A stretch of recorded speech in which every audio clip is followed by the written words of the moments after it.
வணக்கம். ஆகாசவாணி.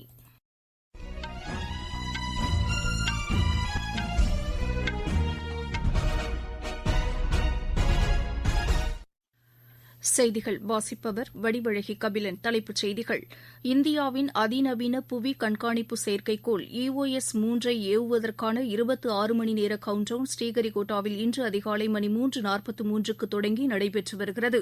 உத்தரப்பிரதேச மாநிலத்தில் வெள்ளத்தால் பாதிக்கப்பட்ட மக்களுக்கு அனைத்து உதவிகளும் வழங்கப்படும் என்று பிரதமர் திரு நரேந்திர மோடி உறுதியளித்துள்ளார். நாடாளுமன்ற மக்களவையின் மழைக்கால கூட்டத்தொடர் இன்று மறுதேதி குறிப்பிடப்படாமல் ஒத்திவைக்கப்பட்டது. மாமன்னன் ராஜேந்திர சோழன் பிறந்தநாள் அரசு விழாவாக கொண்டாடப்படும் என்று முதலமைச்சர் திரு மு க ஸ்டாலின் அறிவித்துள்ளார்.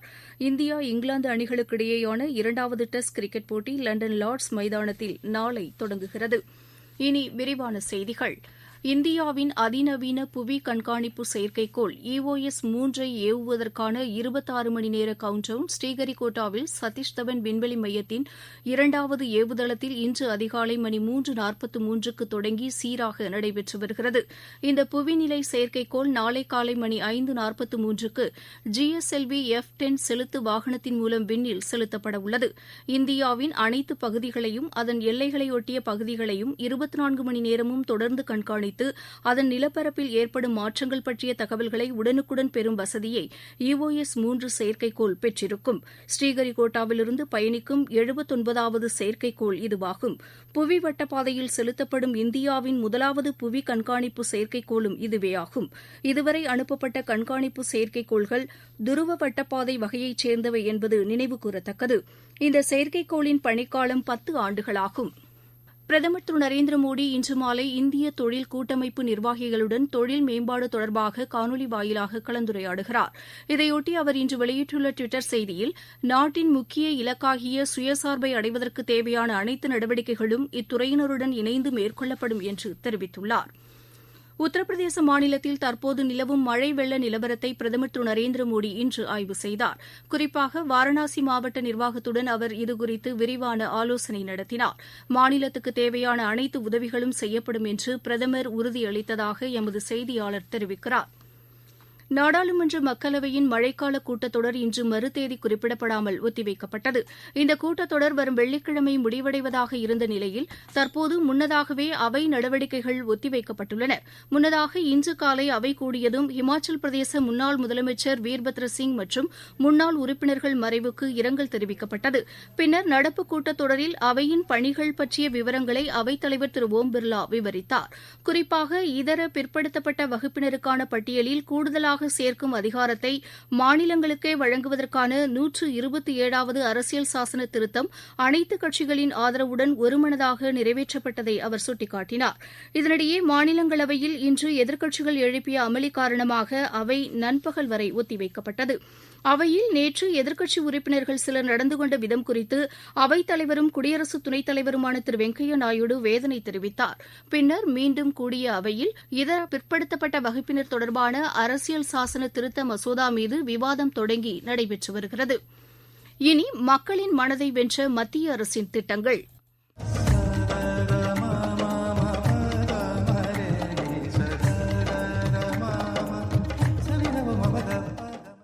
இதில் இன்று இடம்பெறுவது முதியோர் ஓய்வூதிய திட்டம். நெல்லை மாவட்டம் மேற்கு தொடர்ச்சி மலைப்பகுதியில் பாபநாசம் வனப்பகுதியில் உள்ள கிராமத்தில் வசிக்கும் 110 வயது மூதாட்டிக்கு மாதம் ஒருமுறை 9 கிலோமீட்டர் தூரம் கால்நடையாக நடந்து முதியோர் உதவித்தொகையை வழங்கி வருகிறார் அஞ்சல் ஊழியர் கிறிஸ்து ராஜா என்பவர். இது தமக்கு மனநிறைவை அளிப்பதாக அவர் கூறுகிறார். மாவட்ட ஆட்சியருடைய நேரடி உத்தரவுனால அவங்களுக்கு முதியோர் பென்ஷன் கொடுக்காங்க. பென்ஷன் கொடுக்க போகும்போது ஒரு 4 கிலோமீட்டர் போட்டில் அதுக்கடுத்து ஒரு 8-9 கிலோமீட்டர் காட்டு வழியாக தான் போகணும். ஆனால் எந்த நேரத்தில் எங்கே யானை நிற்கின்னு சொல்ல முடியாது. இந்த கடி அட்டை இருக்குது, அட்டைக்கும் நாங்கள் பார்க்கணும். அது கடிச்சிருந்தா கடிச்சு விட்டுருந்தா ரத்தம் வெளியில் வந்துடும். அது ரத்தத்தை குடிச்சு தான் கீழே வரும். அதையும் நான் பொருட்படுத்தாமல் தான் நான் போகிறேன். அந்த அம்மாட்ட போய் அங்கே போய் மணி ஆர்டரை கொடுத்துட்டு பணத்தையும் கொடுத்துட்டு திரும்ப நான் ரிட்டர்னாக வந்துடுவேன். அந்த அம்மாவுக்கு இப்போ தான் கொஞ்சம் நல்ல உதவியா இருக்குது. என்னுடைய மேலதிகாரிகள் எனக்கு முழு ஒத்துழைப்பும் முழு பாதுகாப்பும் கொடுக்காங்க.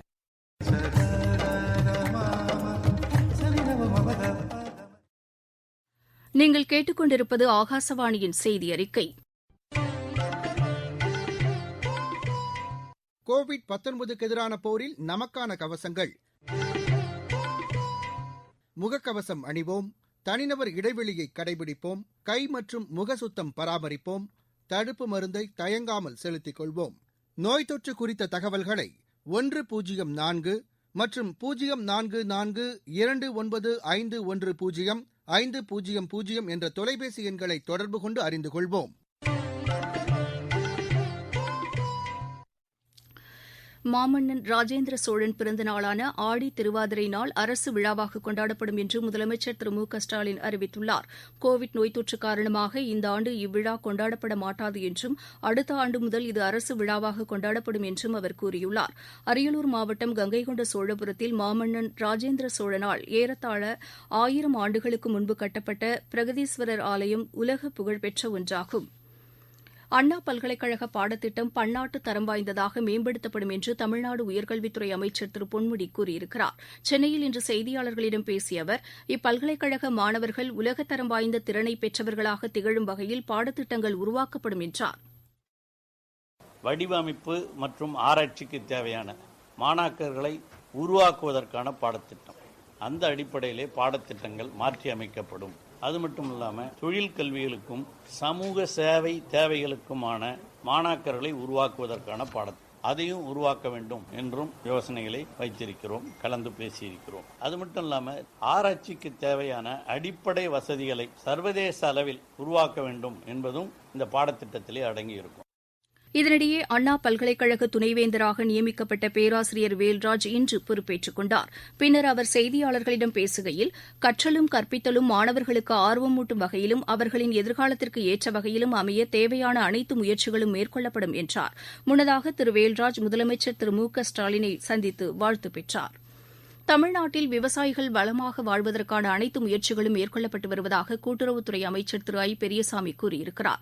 தேனி மாவட்டம் வைகை அணையிலிருந்து இன்று அவர் மாநில அமைச்சர்கள் திரு பெரிய கருப்பன், திரு மூர்த்தி ஆகியோருடன் கூட்டாக மதகுகளை இயக்கி தண்ணீரை திறந்துவிட்டார்.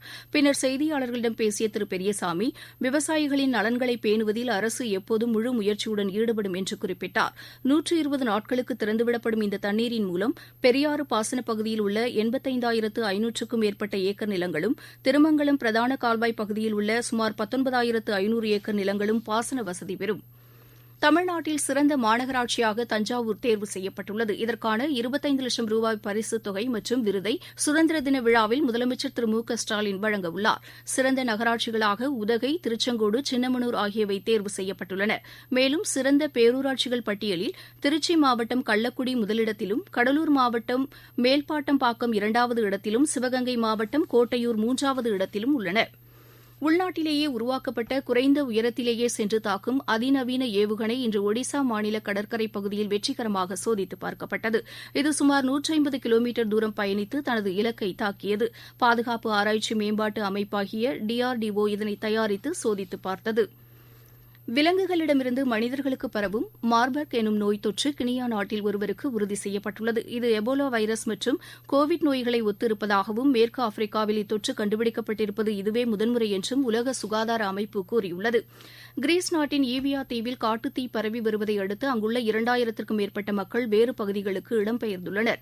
கிரீஸ் மட்டுமல்லாது மேலும் பல ஐரோப்பிய நாடுகளில் காட்டுத்தீ முக்கிய பிரச்சினைகளில் ஒன்றாக மாறியிருப்பதாகவும் இதனை எதிர்கொள்ள ஐரோப்பிய ஒன்றியம் பல நடவடிக்கைகளை எடுத்து வருவதாகவும் அறிவித்துள்ளது. லித்வேனியா நாட்டில் தைவான் தனது தூதரகத்தை தொடங்க அனுமதி அளித்துள்ளதை தொடர்ந்து அந்நாட்டுக்கான தனது தூதரை சீனா திரும்பப் பெற்றுள்ளது. ஐரோப்பிய நாடுகளில் தைவான் தனது தூதரகத்தை தொடங்க அனுமதி அளித்த முதல் நாடு லித்வேனியா என்பது குறிப்பிடத்தக்கது. இந்தியா இங்கிலாந்து அணிகளுக்கிடையேயான 2வது டெஸ்ட் கிரிக்கெட் போட்டி நாளை தொடங்குகிறது. லண்டன் லார்ட்ஸ் மைதானத்தில் நடைபெறவுள்ள இப்போட்டி இந்திய நேரப்படி பிற்பகல் மணி 3:30க்கு தொடங்க உள்ளது. நாட்டிங்ஹாமில் நடைபெற்ற முதல் டெஸ்ட் போட்டி மழை காரணமாக டிராவில் முடிவடைந்தது. இந்த தொடர் மொத்தம் 5 போட்டிகளை கொண்டதாகும். மீண்டும் தலைப்புச் செய்திகள். இந்தியாவின் அதிநவீன புவி கண்காணிப்பு செயற்கைக்கோள் EOS 3 ஏவுவதற்கான 26 மணி நேர கவுண்டவுன் ஸ்ரீஹரிகோட்டாவில் இன்று அதிகாலை மணி 3:43க்கு தொடங்கி நடைபெற்று வருகிறது. உத்தரப்பிரதேச மாநிலத்தில் வெள்ளத்தால் பாதிக்கப்பட்ட மக்களுக்கு அனைத்து உதவிகளும் வழங்கப்படும் என்று பிரதமர் திரு நரேந்திர மோடி உறுதியளித்துள்ளார். நாடாளுமன்ற மக்களவையின் மழைக்கால கூட்டத்தொடர் இன்று மறுதேதி குறிப்பிடப்படாமல் ஒத்திவைக்கப்பட்டது. மாமன்னன் ராஜேந்திர சோழன் பிறந்தநாள் அரசு விழாவாக கொண்டாடப்படும் என்று முதலமைச்சர் திரு மு க ஸ்டாலின் அறிவித்துள்ளார். இந்தியா இங்கிலாந்து அணிகளுக்கிடையேயான 2வது இரண்டாவது டெஸ்ட் கிரிக்கெட் போட்டி லண்டன் லார்ட்ஸ் மைதானத்தில் நாளை தொடங்குகிறது. இத்துடன் இந்த செய்தியறிக்கை நிறைவு பெற்றது. எமது செய்திகளை உடனுக்குடன் AIR_News_சென்னை என்ற ட்விட்டர் பக்கத்திலும், செய்தி தொகுப்புகளை all India radio news Chennai என்ற யூடியூப் சேனலிலும் அறிந்து கொள்ளலாம்.